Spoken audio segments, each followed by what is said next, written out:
Welcome to Seeing with Your Soul, a safe and sacred place to be vulnerable, to be transparent, to be authentic. I am your host, Tisha Michelle. From the deep pain and loss of my best friend Gloria, I realized she gave me the greatest gift ever, remembering my purpose in life, which is to help connect you to your authentic self, guide you to remember your purpose, and remind you that your current circumstance doesn't define who you are. Join me as we heal, align, and glow together. Hey guys, welcome back to Seeing with Your Soul. I'm your host, Tisha Michelle, and I just have a couple of little updates for you guys. So one, I have changed my name over on Instagram. So the new name on Instagram is Mindset Slayer, which is what I do. We will slay that mindset, those limiting beliefs, and all of that programming and stories that is not for the highest version of you at all. It is got to go. So it's Mindset Slayer on Instagram. Also, I changed my website, and the website is now healalignGlow.com. So it's HEALALIGNGLO.com. If you still go to the hashtag certified, it'll still route you there. But I just want you guys to take note that it is Heal, Align, Glow. Also, at the time of recording this, I still have a space left in the spiritual retreat, which is May of 2020, which is the year that we're in now. Yikes. I'm so used to it being 2019, talking about it in 2020, like, oh my gosh. Anyway, so sidetrack, it's in a couple of months, and it is in Scottsdale, Arizona, the beautiful Scottsdale. So I still have space. I also have space for the single day passes that I have for that Saturday. So it's May 14th through the 17th. So that Saturday I have some openings, and that's good if you're like in the local area and you want to hop in and just get some of this like good juju and all that. It's great for you. But as well as I do have someone that is traveling from another state, and they're going to come and they're going to stay that Saturday, and then they're going to fly out that night to their next event. So that way they're able to still like participate in the retreat and still make it to where else they have to go for that Sunday evening. So that's something as well too. And you can just go on the website, Heal, Align, and Glow, and you can get the information there. Also, if you've been like curious and you want to work with me one-on-one and kind of see like what it is that I offer and how it is that I may be of service to you, you can also go on my website, Heal, Align, and Glow, and look at the different options. And there's a contact tab there too, where you can like shoot me over a email or something, and we can just like have a chat and see what's good for you and what's going on with you. So, okay, that's all out the way. So personally for me, I believe that we all came here to evolve and grow and operate from a place of love, that the foundation is love. So when we operate from either two things. We operate from love or we operate from fear. No in between. It's either everything that we do, we say, we act, and everything is based off of love or it's based off of fear. So today's guest, it was very deep and interesting, for me personally. So I just want to read something from his website. So, offering an invitation to be in peace, regardless of one's country of birth, culture, upbringing, religious inclination, political stance, or living circumstance. Resting in the formless sanctuary of consciousness, we recognize the presence of divine love as the foundation for deep peace, beyond suffering. Suffering meaning to undergo a journey, to endure, to sustain the pain of contraction, separation, and limitation. To go beyond suffering is somewhat paradoxical. However, as much as we desire or need to go beyond, to transcend, we know that by going into the depths of suffering, we are going into the depths of experiencing existence. Willingness to welcome.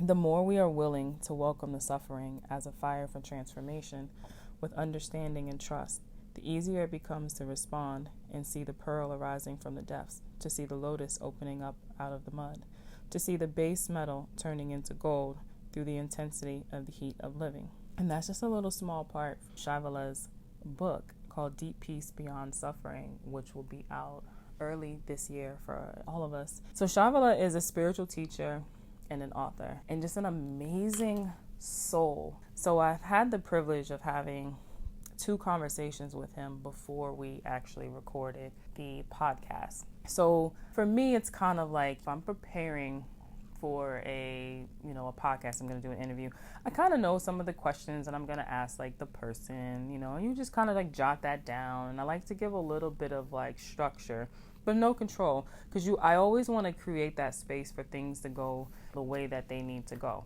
right? So here it is the day before, and I'm preparing and I'm making sure that, ask this particular question.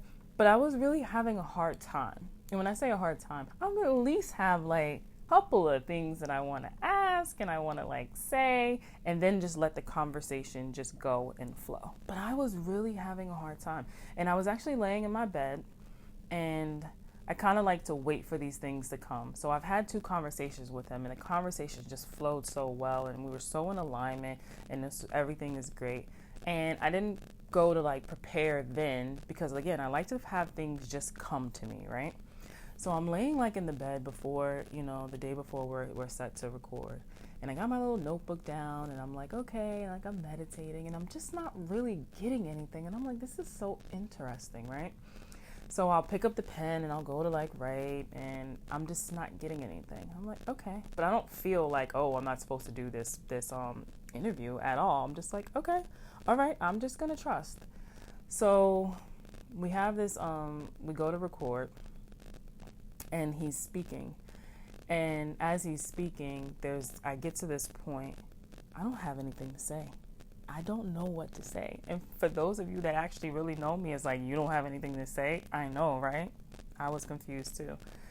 And as I was listening to him, and it was so like focused and so connecting, I hear, when the student is ready, the teacher will appear.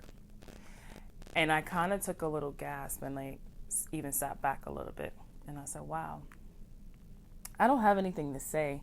And I don't know what to ask, because I wasn't meant to say anything, and I wasn't meant to ask anything. I was meant to just listen. Just listen. So this conversation goes this direction, and it's all around love. And in that moment, or those moments, I really realized that this is also what my soul needed. It's what my soul needed. Because I've been having this longing, and I've been ready to go just deeper. And I just keep hearing something like, you can go deeper, you can go deeper. And I'm like, I know, and I want to go to Bali. Bali's on my list. And I'm like, I just want to go to Bali. I want to backpack through the place. Where's the medicine man, the medicine woman? Like, where's the wise people? I want to go sit in nature, and I just want to just go deep. And there's like, I don't know. And I just keep hearing the word deep and deep.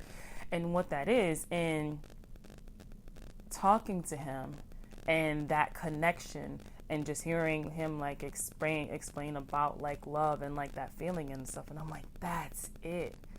That's where, this is the thing that is missing like within me, where I'm like, I want this deepness and stuff. So just to even give you a little bit of more insight into this me and my personalness, I know that my heart chakra has been not balanced correctly. It's been shut off. It's been blocked.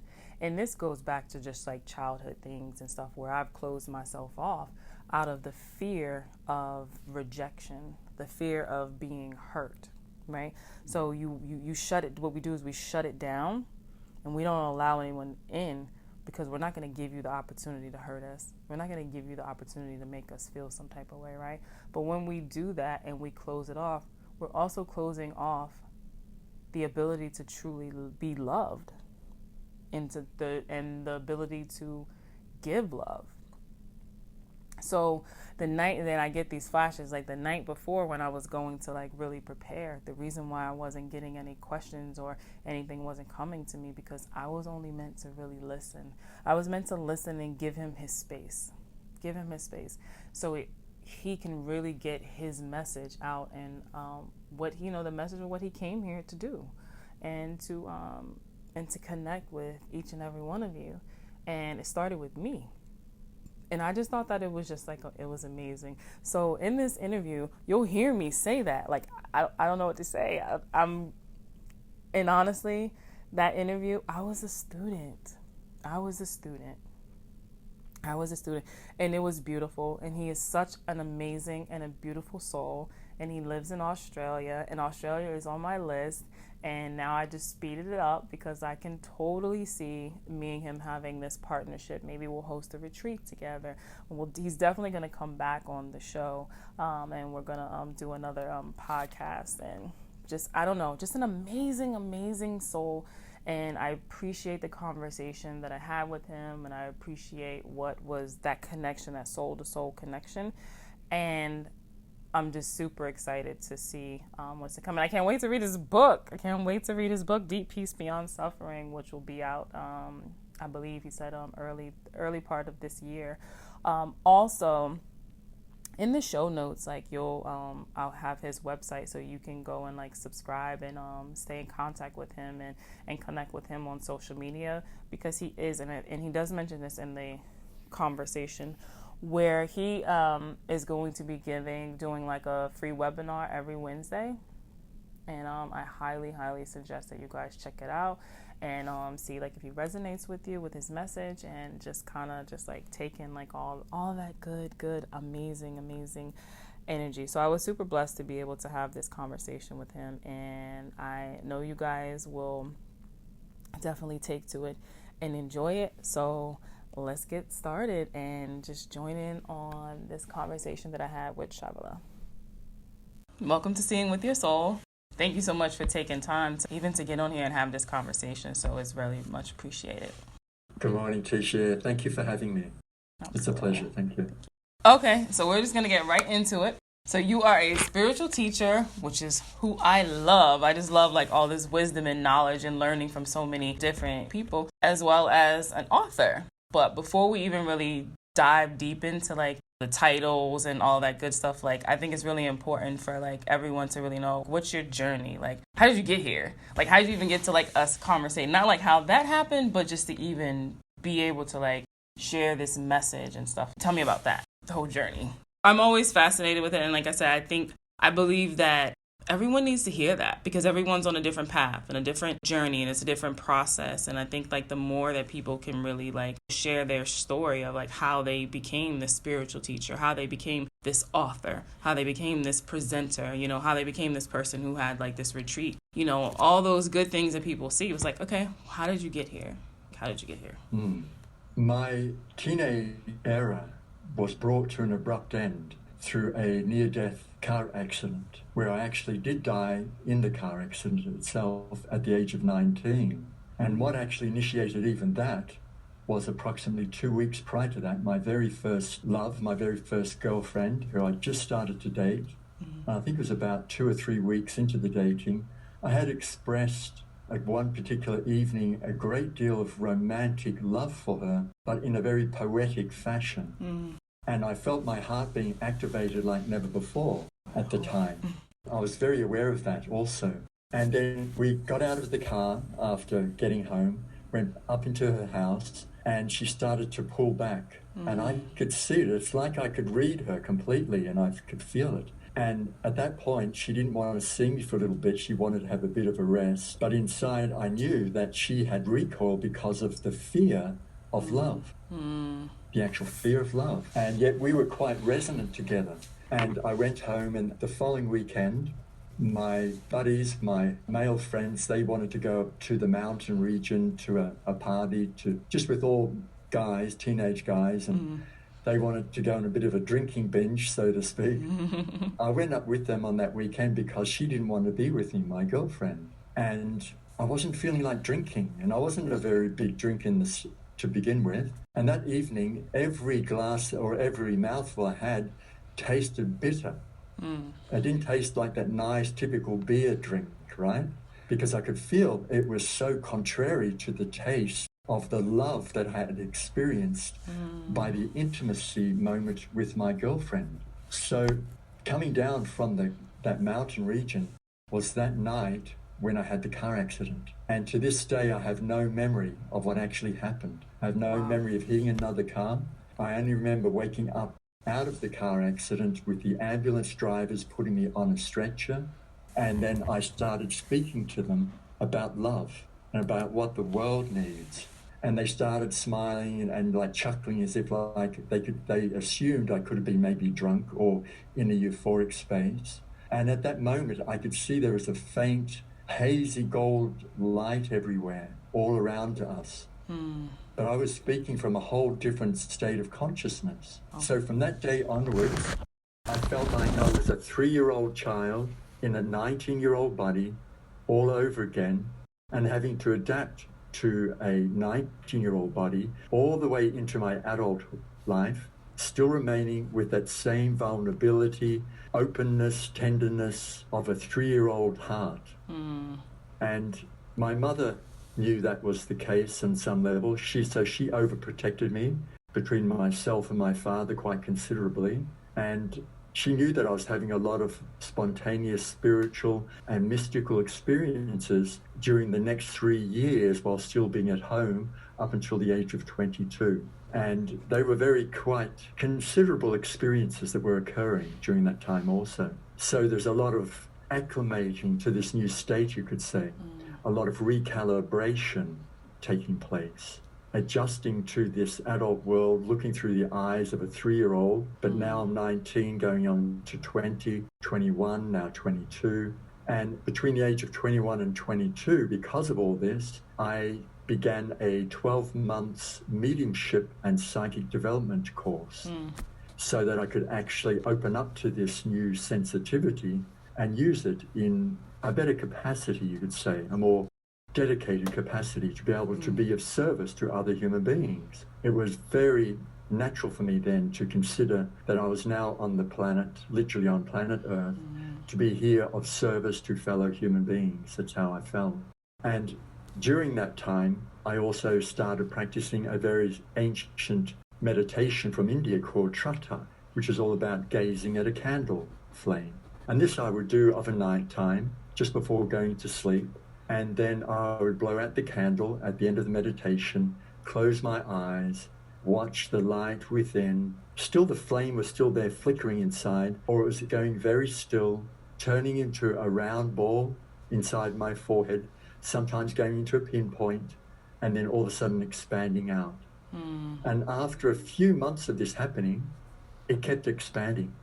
It never stopped, expanded, it intensified within my forehead, you could say, within my third eye. But then this one particular night, it kept expanding, intensifying, started filling the whole body. And I was very aware. It was so tangible. It was mind-boggling, to say the least. It was really mind-boggling. And I was already prepared how to breathe, to be able to handle this possibility. And of course, there's a little bit of a heart speeding up happening because it's like it's outside of the norm. And my body became filled with the light, then all of a sudden the body form disappeared. And in that moment when the body form disappeared, I became aware of being consciousness, of being awareness, sitting, you could say, within this formless light that was so bright, beyond the description of physical brightness, and within that brightness there was a pure quality of bliss, which wasn't physical. It was just pure, the bliss of light, the bliss of awareness, and it was extraordinary. In that moment, I felt like I'm ready to disappear. I'm ready to disappear into that forever. And some part of me possibly did want to as well, because of that rejection from 3 years ago with my very first love, my very first girlfriend. But at that moment, there was some sort of existential indication that no, it's not time to go right now. It's not time to disappear forever. I have work ahead of me. And so I had to remember how to come back into the body. There was no sense of body form, no sense of breathing, no sense of a heartbeat. So I had to just somehow remember how to move the hands and then take a breath, and then slowly came back into form, then lie down on the bed and just said, "Good night, world." So from that point onwards, that gave me like a guide stick, you could say, knowing that is a reality, that when thine two eyes become one, thy body will be filled with light. When thy two eyes, in other words, when duality, dissolves into that sense of one consciousness, thy body will be filled with light. It will be revealed. The inner light will be revealed. It was absolutely tangible revelation for me. That's chills. what I realized I had to bring to fellow human beings and to my family. Oh my gosh, there was so much in that story. I'm just like writing these little notes down, like, okay, I gotta say this, I gotta say that. First of all, like, I got serious chills just listening to that story, and that oneness that you're talking about and that inner light and stuff, like, I'm still like seeking that. As much as this awakening and this journey that I've been on and all these different things, that's it. It's that, what you just described. Sometimes I'll just be sitting there and all of a sudden my heart will start racing and I can feel like something is going to happen, and then I shut it down. And because there's still this little fear that's in there, like, oh my gosh, what am I going to see? Or what is this? Or what is that? But I sometimes feel this, but then I consciously, like, I shut it down. But I want to go back. So 19 and boom, you're just thrown in there. I mean, no preparation coming from like a conscious level, a human level. They just throw you in there. Here, look, I'm going to take you back to your inner child when you were 3 years old, before the world put their hands on you and started conditioning you. And we're going to open you back up here and have you super sensitive and all that. But prior to any of that, did you have like any type of belief? Like before the accident, did you have like a belief in like a higher power or anything of that sort? Yes, you could say that through our father and mother, I have 3 brothers, through our father and mother, they were taking us as young teenagers to what's called a spiritualist church, Okay. where there is a study of nature, a study of nature spirits, the subtler realms, spirit guides, guardian angels, where people go to the higher astral realm when they transition out of this human dimension, you could say, out of this 3D reality. So my mother and father would be taking us to that. And after my car accident, that's why I went back to that also, to be very dedicated to that study. Also, my father was a police officer, an officer in charge of a large criminal investigation branch in Australia, in Melbourne. So he had a natural sense of very strong authority. He grew up without a mother and father, grew up in a boys' home, so he suffered tremendously. And he became a very amazingly dedicated, self-made man, so to speak, focusing on really being successful in the world no matter what, and always trying to do his best for the goodness, you could say. So he did his best to really provide for us. And the same for my mother. She grew up through tremendous hardship. So they were my mentors, you could say, my mother and father in the beginning. So always reminding us about goodness, about loving one another. Dad always talking to us about always being total, living your life with intensity, always looking another person in the eyes, always giving yourself to them, so to speak. But of course, they came from a broken background, a tremendously wounded childhood, tremendous suffering. So that started to manifest at a certain point. But out of my own conscious awareness, because as children, you're starting to watch all, you could say, the conflicts start to seep in, a certain amount of the dysfunctionality building up and adding to the children and the family and so on and so on. Yeah. There's a great deal of suffering happening in the family. It was extraordinary. That in itself then became a project for me to really, how do I become free of this suffering? Even though I've grown up with these beautiful ethics of, you could say, spiritualism, I was also then immersed in tremendous family dysfunctionality that was escalating, and not by anybody's fault. It was just natural byproduct of unawareness, you could say. And the next project is how to become free of this suffering. And it was sometimes an intense psychic madhouse at home, crazy, with 4 boys and mother and father, So spiritualism, going back into the spiritualist church at that point, was a safe haven for me. It was helping me from that car accident to actually bring that back into home, even though I couldn't make much of a change in the house itself. At least I could bring that quality of, you could say, like an oasis back into my bedroom.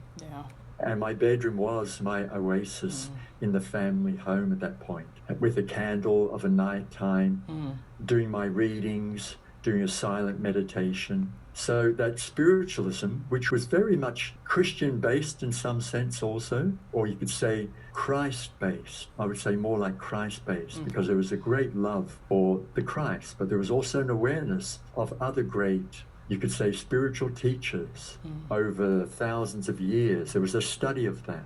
We weren't denying that in the spiritualist church. We were welcoming those other great spiritual luminaries that have emerged throughout thousands of years, emerged in order to help humanity, in order to be a brother or a sister, to help other brothers and sisters. So I grew up with this awareness. No, I think that is really important to acknowledge others that came like before and play like a huge part, like that you had that foundation there. So you're 22, starting from 19 up to 22, boom, thrown into this awakening. And you got a huge responsibility that was given to you. It's like, one, for yourself and understanding it, but then to also help with the family, because that's the generational curses, right? The generational cycles that just keeps going and going and going until someone says, hey, enough is enough. It stops with me, as far as helping like with your family. But then also you take on this role where you want to help raise the consciousness of humanity. That's huge. 22 years old? That's a lot. That's a lot. So where did you go from there? Just 22. Oh, and let's not forget, it's still the car accident that you don't remember. So then there's that too that gets you there. Like, where did you go from at that young age? Like, were you guided to say, like, hey, you need to go into the community, do these talks, or do this, or do that? Like, what was that path like? Okay, so during that time of the mediumship and psychic development, between 21 and 22, I also started going to a technical college, and I was studying an electronic technician course. And in the second year of it, this state I was already starting to enter because of the car accident and all the meditations at home, I would be in the class, and what was happening was that I was going into a state of what's referred to in the Eastern mystical teachings, the state of no mind, in the middle of a class. So I'd be listening to the teacher speak, and all of a sudden I'm hearing the sounds of his or her words. I can hear them rolling out of his mouth, and all I could hear was the sound of the words, but not one word made a sense. And then all of a sudden I could feel this spaciousness inside, like an emptiness inside of me, being consciousness, and I was in a state of no mind. I didn't know how to describe it at the time, but I knew that it was very significant. So I would start laughing in the middle of it uncontrollably, because the laughter would come by itself, and I'd have to excuse myself many times and then run to the bathroom to contain myself. Come back in, sit down, same thing would happen again. Run out again. Then I'd ask my buddy, what is the teacher talking about? I'd look down at him. He's trying to tell me. And all of a sudden, I'm hearing just the sound of his voice. I'm in a state of no mind. So out of that, after 2 weeks or so of that happening, I came home and I said to Mum and Dad, I have to quit. I can't continue. I'm going to live a spiritual life. So that's when I started to research meditation deeper and researching this whole phenomena of no mind and also Eastern mystical teachings. And I knew that I had to find a spiritual mentor. And so that's what I went looking for. And I found a number of mentors over the years, but there was one or two that were significant. One of them was from India, which I don't want to mention right now. He's passed away some time ago. There was also another one in the Fijian island who's passed away. And then many years later, I came across one in Australia, which I had no idea that there would be even a spiritual teacher in such a country as Australia, right? Yeah, which is where you're at right now, Australia, right? That's right. And this particular spiritual teacher, even the Eckhart Tolle, who wrote the book The Power of Now, has also acknowledged this mentor that I sat with, because Eckhart Tolle also used to sit with this particular mentor also in Australia. And so through this one specific Indian teacher, through the first 2 or 3 years of being with him, he was very professed, so to speak, with knowing how to awaken the latent energies in the body in order to open up what is referred to the higher chakras, the high intelligence center of the brain as well, the pineal gland, the pituitary, through awakening what is referred to as the kundalini. And I think within the first 1 year of being involved with him, well, lo and behold, I had a major awakening of that in my body. And when it did erupt, so to speak, it was like a volcano going off. Oh my gosh. And it was so tangible, it literally shook me to my roots and blew my mind once again. The reality of it, the experience of that level of electromagnetic energy moving through the body and what it awakened for something else again was phenomenal. And the very first experience was I went into fits of laughter and then crying and then laughter and crying all in the one sitting, and then eventually laughing and crying at the exact same time. And it was pure bliss once again, but a different quality of bliss, because now it was physical also. Tremendous, what I would refer to as physical ecstasy in a true sense. And it was beyond anything I have experienced once again, rather than it just being that bliss or that quality of that tremendous fineness of illumination through the body. It was now tangible through the body, coming from the roots up. It was like there was something else entering my system. From that point, there was like another level of initiation that took place, which was connected right back to that great longing that I had, that was left somehow hovering still from that time of being rejected by my very first love. So you're seeing the picture here. Yeah. That very first love left, that rejection there left a very deep, somehow my energy in a standstill on some level. And it left this deep wound around the ecstasy of love on a physical level and on a spiritual level, because that's what I started to experience with her. But now, all these years later, here I am with my spiritual mentor, where there's an awakening of the Kundalini, but then that Kundalini awakening is also then activating what I refer to as being graced by divine love. And in that moment, when I started to experience the grace of divine love, wow, that's what my soul was longing for. That's what I was wanting to share with my very first beloved, that I couldn't go any further with. That is what my soul recognized every human being's heart is longing for, to receive the grace of divine love. And it was so tangible, it just brought me to the sweetness, tremendous sweetness of crying. And I don't mean crying out of pain. Yeah. It was a crying out of almost like disbelief, the crying out of gratitude, the crying out of, oh my God, oh my beloved is everywhere around me. And now the beloved mystery is gracing me and saying, you're okay, beloved. You are loved as you are. You are loved as you are. And in that recognition that I'm being loved as I am and feeling it, not being told it, but feeling it, that was the beginning of what I refer to as empowerment, true heart empowerment, in order to be very focused now with my vision of being able to dedicate my life to helping others to awaken, or to at least come to find the courage to come into this delicate space, to open up their soul and their hearts to that degree of sensitivity, regardless of their previous maybe wounding or dislocation or sense of lack of worth. I knew that that's what I needed to do. How do I nurture another human being? How do I invite them into this very delicate space? That was like the cherry on top of the cake. Yeah. Oh my gosh. Which is something that, so I'll go back. I personally do believe this. I believe we all came here to evolve and grow and operate from a place of love. But it's like, how can we operate from this place of love when we don't even know what love is? And we don't know what love is because either we were taught it was something else, so now it's scary, so we want to stay away from it and we shut it down. And I personally can speak on that when it comes to like love. Like, I know that my heart's been shut off for a long time. I was like, you won't hurt me. No.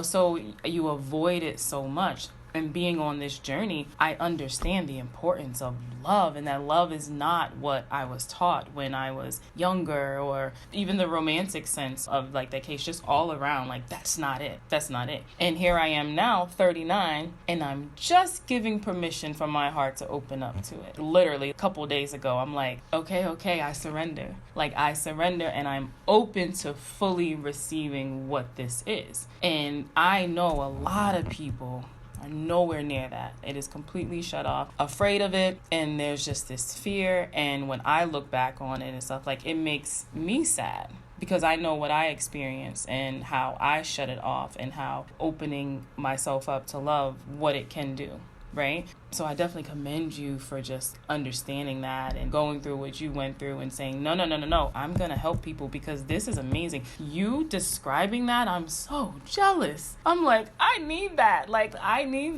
So this is your mission. And I think this is great. So is this what led up to the book? Or was there other things like in between, and just going that route, you're like, I got to put this in a book. I need to get this out to the masses, where people can just sit and they can really take this in like their own comfort and have their own experiences. Or I like to read, so that's me. I'm explaining my situation. I love a book and just deep peace and beyond suffering. I mean, just that word suffering right there is just like, so many of us are suffering from so many different things. May I respond to that? Yes. Yeah, for sure. Mm-hmm. Thank you, Tisha. Mm-hmm. In 1990, 91, 92, somewhere during that period was the original first downloading of the book. Oh. I had no intention to write a book, but I knew I was already writing some beautiful, spontaneous insights and poetry and songs, mostly songs a lot of the time, and every so often insights coming through. And I wasn't trying to write songs. Mm-hmm. They would just come through as an overflowing expression of my heart being in pure delight in different moments, spontaneous moments of waves of delight coming through because of that experience of being graced by divine love, because of that experience, knowing that potency of that Kundalini awakening, you could say. And when that download came, it was more like an indication from life saying, here is a window. Here is what I want you to say. Here's what you need to say, not just in a book, but physically when you're in people's company, we're in their presence also. In order to invite them in, so that the book and the message is a window to be immersed in the presence that you and I are even immersed in, as you are listening to me in this moment, as you have your fist like that, as I have my hands like this. We are listening, both of us are listening, and we are alternating with our speaking, and we are simultaneously immersed in a certain presence, regardless of our awareness focusing on it or not. It's there 24/7, no matter what. So when the book downloaded, it was live saying, use this as a window to this. So the very first time this book came through saying, this is the first opening words. What you see now, what you hear now, what you feel now, what you are aware of now is all there is now. And it goes on more and more. I won't go into the rest of it. But that book came through and I titled it The Power of Now. But it was titled The Power of N.O.W. In 1996, when I was living in Los Angeles, I was looking into publishing it and I was having difficulty with that, and I realized it's not time to publish this yet. It would be too soon, because of the way it was written. It turns into a conversation between the voice of the heart and the voice of the world, the voice of mind. So they go into an argument in this dialogue between one another. And the heart is always responding back, endeavoring to remind the voice of the world what it's forgotten, what it really longs for. So it is a dialogue in the beginning of the book. But at that time in 1991-92, when it first came through, that's all that came through. It was a pure dialogue between the voice of the heart and the voice of the world. So in calling it the power of N.O.W, the now, I was using that as a window in order to invite people in, and this is what any teacher does. We invite others into the now so that we can be immersed in the mystery of the presence of divine love that is so subtle that it requires a very dedicated relaxation into the mystery of this presence, a dedicated relaxing into the subtlety and refinement of awareness without going into thinking ahead, without trying to philosophize, without any rhetoric, but using all the languaging, the wording to invite and draw one another into this subtle immersion.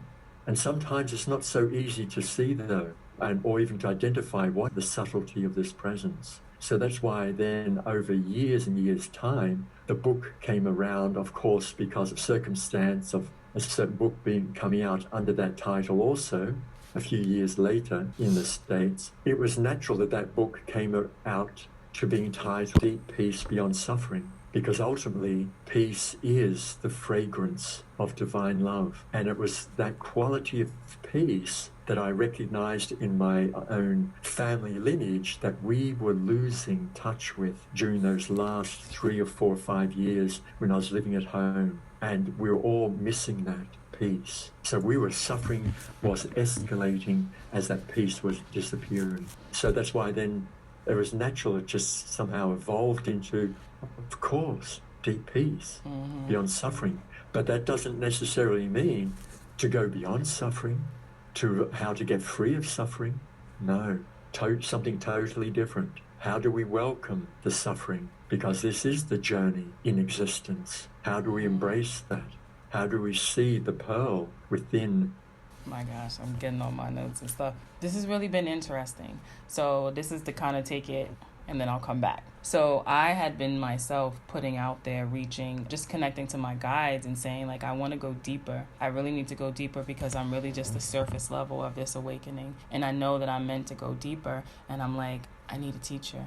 I need this mentor, but I need to go deep. And I don't know what deep means. I just know that that was the feeling. And like, as you're talking, I'm literally hearing when the student is ready, the teacher will appear. And I'm like, wait, this is it. So I'm just like into like what you're saying. Download for this book in 91, 92. It was so ahead of its time. Like, because there's no such thing as time, right? In the spiritual world, just wow. Honestly, I don't even know what to say. Just wow, like this is just so much to really take in. But I do want to go back to just the, for the context of like the listeners, when it comes to this thing with love, there's so many people that are cut off, that have shut off and not open, or like the ex-girlfriend, like afraid and just willing to just, whoa, this is too much. Like, what would you say to them? Like someone now who's so afraid of it, what would you tell them? Like something that they can just do, or just to like help them to even start this process, just to know that it's okay to open up to it.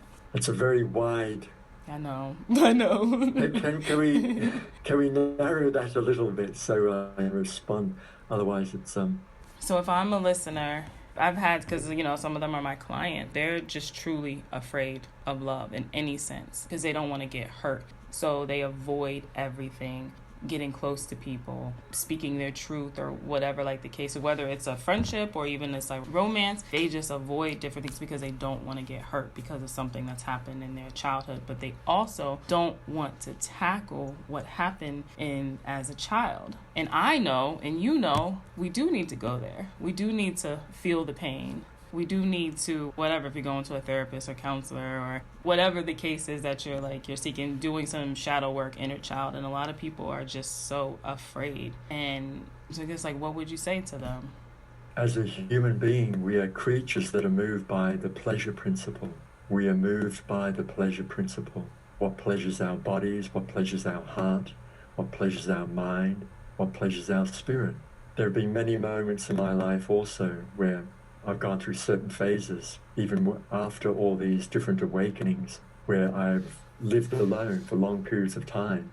I've lived maybe 1, 2, 3, 4, 5 years aloneness. And during those times being so tender, sometimes having to clear some family history, you could say, some residue of trauma out of my cells of my body, out of my heart, out of my nervous system. So during those times when I'm recognizing that, yes, I am wanting to also be in that quality, immersed in love, and yet I don't want to be vulnerable and go to a party or go to a coffee shop or go to some event. Or if I do, I dread having been there. I come home and I swear, no, I don't want to do that again. Many of us can relate to this sort of thing. So I would say to any woman or man that is in a very delicate, fragile state, even if they believe or feel that they know that they have never experienced love as far as they can recall, remember, somewhere inside the divine essence of who they really are behind the masks of personality, the intelligence of their intrinsic consciousness knows what it is. So therefore, if I'm a single person and I'm in that state, my quest would be, how do I return to that? If all my engaging in the physical world of outward turn of attention to the activity of this, the activity of that, the activity of entrepreneurship, activity of some sort of entertainment, activity of a goal-oriented dream I want to fulfill, all of that is still keeping my attention outward turn, and it's keeping me in a subtle form of avoidance or evading of my intrinsic intelligence, my original being, which is I am consciousness, one without a second. Therefore, that tells me that I need to turn my attention back around. What have many of the teachers, whether it be Western or Eastern teachers, said for centuries, and even in this last year, 2 years, 5 years, 10 years, so many mentors, coaches, life coaches, spiritual luminaries arising all over at the moment. Always return to stillness. Meditation, learn to be still. Sometimes though, just sitting in stillness, it can seem dry. Meditation can seem dry. If you feel that there is a bubbling up, a welling up of, you could say, a subtle soul pain that's still there because your longing, your soul is craving for that something that's almost intangible, but you know that it's thirsty, then what I used to do many times in my loneliness, I would put on a beautiful music, a song or a CD or a playlist, or even back in the day I'd put on a 78 record, or I'd put on an audio tape, a CD, with just a compilation of music that would evoke such a sense of like, this is what the spirit of love feels to me. This is the sort of music I would choose to put on. So it would evoke my heart up into this sense of euphoria, as if, yes, I'm going to lift myself up into this grand space of spiritual love in those moments. And in that moment of listening to the songs, all of a sudden, maybe just whether it be instrumental song or whether there was beautiful words evoking what I'm really desiring, what I'm longing for, and I hear just the right phrase sung, maybe by Mariah Carey or whoever it may be, some beautiful singer, and all of a sudden, the right way, the right tone, it would crack the heart open and I'd go into crying. And that's the moment that I was looking for. You could say that cage that I had created around the heart to protect myself from, that was also encaging me in, I needed that cage to be cracked open. So just the right words, the right melody, the right sound of the voice or the sound of the instruments, giving that euphoric sense of not just emotional love, but really a higher sense, a high calling of what would love look like on a higher level, so to speak, on a mystic level. That's what I was looking for.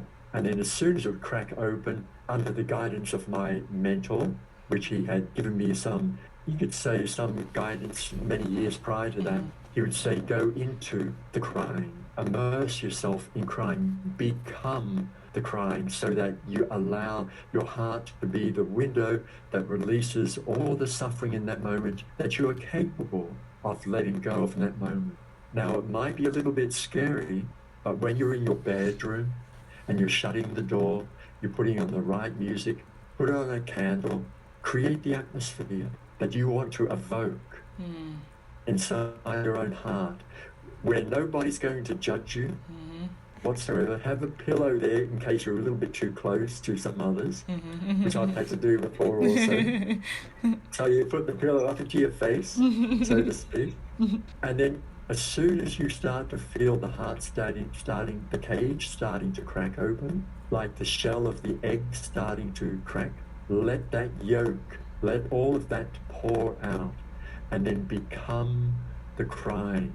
And when you do, if you can find the courage to go into the depth of crying and trust in that, you will be amazed where that takes you inside and how much it will cleanse the heart. It will cleanse you tremendously, your nervous system, your body, your eyes, your head. You're feeling like a purification. You've been washed. You could say like a spirit baptism, but not in a religious sense. It is a true spirit baptism. But in those moments when you're letting go, if you start to feel somehow a link to the suffering of your mother or of your father or brother or sister, let that come through as well. Or if you're starting to turn into some anger and rage towards somebody, coming through that tears, let that go as well. Let it pour out through so that you become the sorrow. And as that sorrow takes you down into the depths of your being, you will enter a moment of such clarity, of such openness. The chalice of your heart will be filled anew. It is simple as this. There's no doing for it. You're not crying out anymore. You're not begging. You're not demanding. You're not praying for it. But it becomes a prayer. It becomes prayerful, but without words. But in that willingness to let go and to be empty, in that pure emptiness, there is a sense of purity and freedom from the suffering in that moment. And then the heart and the whole body is filled with the grace of divine love. It's automatic. It will happen. If that's not happening yet, that's okay. Just keep going a little deeper. And if it doesn't happen in the first time, maybe it may take a number of rounds. It may take a number of days, maybe weeks or months yet, as you're gathering courage to go down into the depths of your soul. But remember, you're the only one that's there. In one sense, there's no other human personality around you to judge you or condemn you or tell you that's this or that or to criticize you. No, it's not. There's just you. So you get to bear witness to all the voices, and then you can let them go, let it go, let it go, let it go, and then just be immersed in the solitude of your own autonomous being and your own authenticity. And there are times, though, I must admit, I still had my mentor there in the background, so to speak. I was connected to him. So if I needed to reach out, he was there. If I needed to listen to him speaking on a video or listen to him speaking through one of his books, then that would be the encouragement. Just to be linked up with him. He was a brother, but yet he was my spiritual mentor. Just a guy, that's all. Not a teacher per se, but yet in the modern contemporary times we refer to them, somebody like that as being a spiritual teacher. But really, in a sense, even my function is just to be and provide mentorship, to be a guide, to be a brother who can encourage another sister or a brother, saying, it's okay, just keep breathing. Be there, stay there, that's right, just be there in that space there. And it's okay, just let go a little bit more, as much as you can handle. Yeah. And then in those moments of when I was immersed and just a brief recognition of his face or brief remembrance of his standing still, being there as a guide for me, that was enough for me to let go again a bit more. So I knew I had a mentor. I knew I had a mentor who was holding my hand, so to speak. And your brother was holding my hand. And this is the case for all human beings. We're always growing up with somebody who has to hold our hand as we're crossing the street. Or to stop from running across the street because we're not noticing a truck or cars or bicycles coming down. So an elder, somebody who's a little bit more aware in that moment, just a little bit more aware, there's a little bit more maturation, is there to help nurture us until we've grown enough. So that's the function of a spiritual teacher, of a mentor, not to be a master of somebody, not at all, no, just to be a dear friend. I love it. It's giving people that permission to receive that help, to be open to receive the help. I love it. Yes, and I would like to just add to that. I appreciate what you just said then also, Tisha, is that this is one of the reasons why I am now offering also, for example, the free webinars with no attachment whatsoever, which is just called Unity Within, because I recognize that, well, if I can't reach enough people right now on a physical level because of certain circumstances where I'm living and I'm not back in the States yet, I'm still in Australia, I want to still be available.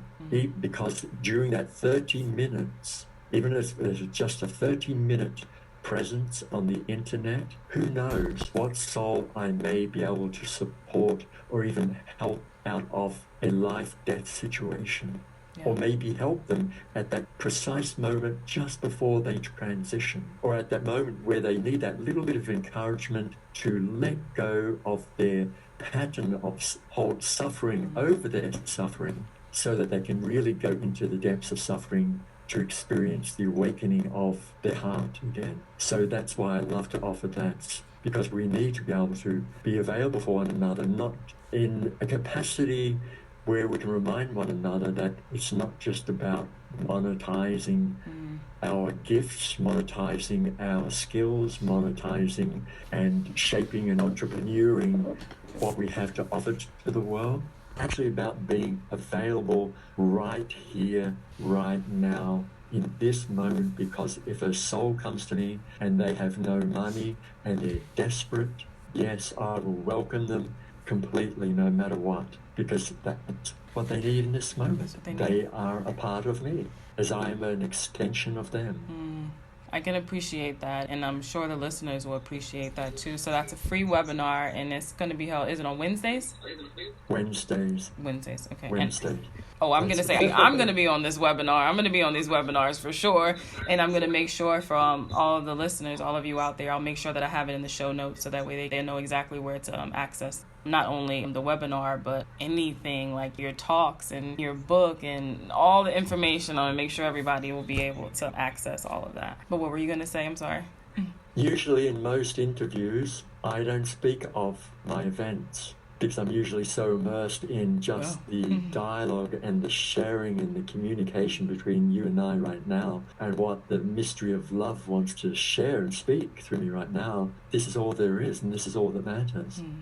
And I prefer not to even speak about, okay, well, this is my website and this is where you can find me and this is what I'm doing, these are my events, come to this, because that's like stepping into out of what this natural sharing is about.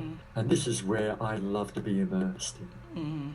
I love to be in this rather than speaking about what I'm doing. And yet after any interviews, many times either my PA or different friends or certain other peers would say, Shivallah, why didn't you mention this? Why didn't you say that? I said, well, I was immersed. I was loving sharing and being with my friend. I love that, and I appreciate it like 100%. However, my listeners are, while they're listening, they're Googling, they're going to the show notes and they're looking it up and stuff and all that great. But that shows a lot about you. So it definitely shows a lot about you. I mean, I get it. It's just bringing like the spirituality with like the practicality. So like you've given me so much. So I know that my listeners are taking in so much. And I know they're going to want to follow you. They're going to want to learn more from you. They want to connect with you one-on-one or just to see and just whatever it is. I know they're going to like want that connection. So I want to make sure that they have all of that. So don't worry. I got you.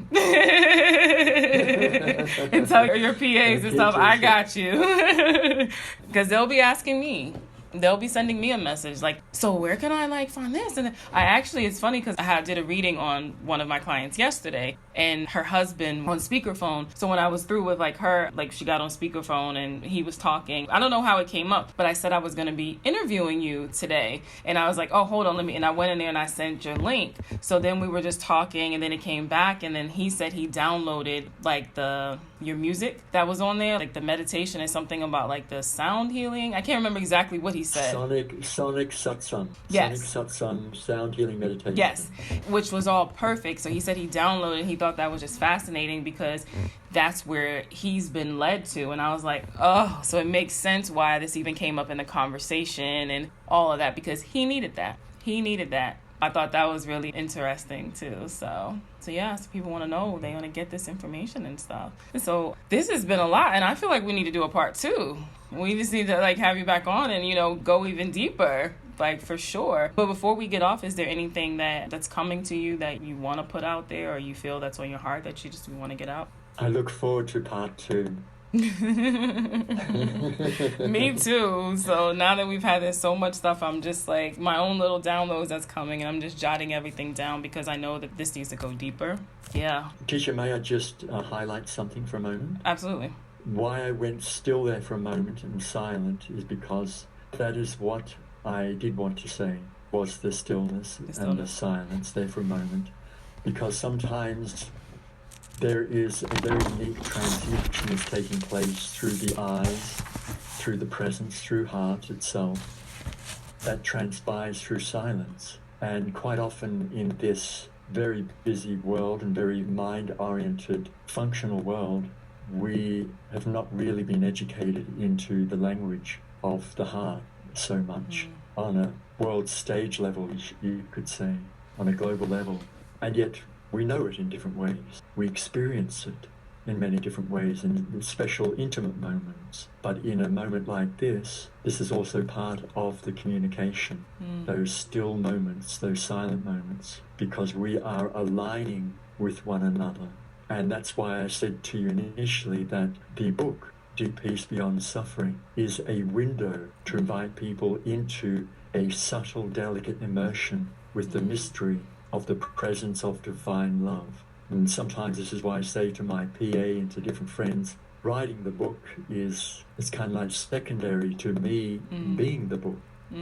I am the book. So I'm endeavoring to learn how to translate that into written form, because it's ongoing every day for me.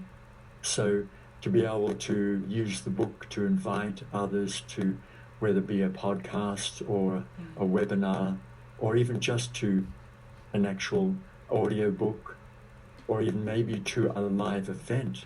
It's so that the mystery of life can use this one as an agent, you could say, a human agent for being a catalytic agent. I like that. I am the book. You know what? You just saying that, this is so crazy. You know, you can't make this stuff up, right? I'm in the middle of writing a book that was given to me, downloading, but I keep getting stuck. And I'm like, okay, I got to get this creativity and everything. But just you saying that alone, just, I am the book. I am the book. I just got to get it out there onto the words. I'm the book. Great affirmation. I'm the book. Thank you. That was for me. That was definitely for me. So thank you. And for any of my other listeners that's, you know, want to write a book and think of it, you are the book. We definitely have to do part 2 of this, but I thank you so much, like, for, again, taking your time to even, like, share your knowledge and share your wisdom. And I'm taking back, and not only am I looking forward to doing part 2 with you, I'm looking forward to just learning from you. And then eventually meeting you in person, because I'm coming to Australia, manifesting it. 2020, I'm coming to Australia. Wonderful. Coming. And in the next meeting, maybe we have to stand up and do a dance. Oh my God, that would totally be, that would totally be out of my comfort zone, but I probably need to do that. And that's why you said that. That would be awesome, though. As you can hear, towards the end of this interview even, you can hear that the tonality of my voice and my demeanor is quietening down and becoming more, you could say, a little bit more refined, a little bit more delicate and gentle, which is natural, the way love is expressing itself, the way life is expressing itself. However, I also love to dance. Yeah. And when I dance, I love being danced by spirit. Once again, it's about surrendering to the spirit of love. Absolutely. For it to dance through this body. And that can be, sometimes that can look wild. It can look like a 3-year-old child going crazy. Or it can be very beautiful and flowing. nice. Yeah. So yeah, yes, I need to dance. I would love to dance with you. And I look forward to you coming to Australia. Yeah, I'm telling you, it's on my I will. board. I've written it in my book. It's in my manifesting book. I've said it to a couple of people because of that I definitely have to do it. You know, once you tell somebody you're going to Australia, you got to go. So yeah, I'm definitely looking forward to that. So again, thank you so much. Really, really appreciate Thank you, it. Tisha. Thank you. Okay, have a good one. You too. Bye-bye. Thanks for tuning in to #certified. If anything resonated with you, I would love to continue the conversation. You can follow me on Instagram at @itistisha. And if you want to be a part of the #certified tribe, you can join my Facebook group by going to the search tab and putting in #certified. My website is conversationswithtisha.com. As always, have a great one on purpose. Love you.